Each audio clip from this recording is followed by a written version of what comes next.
আসসালামু আলাইকুম প্রিভিউয়ার্স। এই যে আমরা আসছি আমাদের বাজারে। আমরা এখন বাঁশ কাটবো। আমাদের খামারের উপরে এই বাঁশ ঝাড়ে থেকে 2টা বাঁশ পড়ে গেছে। এর জন্যে আমি আর ইয়ামিন আসছি বাঁশ কাটতে। 2টা বাঁশ কাটতে হবে। এই ইয়ামিন দাও নিয়ে কোবাকুবি করছে।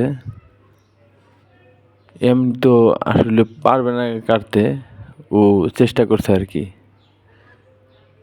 আর আমি অপেক্ষায় আছি। আমি ইয়ামিনের আম্মায় শাবল আনতে গেছে, শাবল আনলে শাবল দিয়ে কাটতে হবে। অনেক চিপা জায়গা তো, এর জন্য শাবল দিয়ে কাটতে হবে, দাও দিয়ে কাটা সম্ভব না।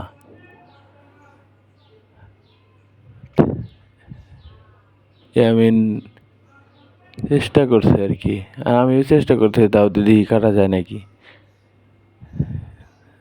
কাটো কাটো কাটো কাটো কাটো কাটো, সম্ভব না।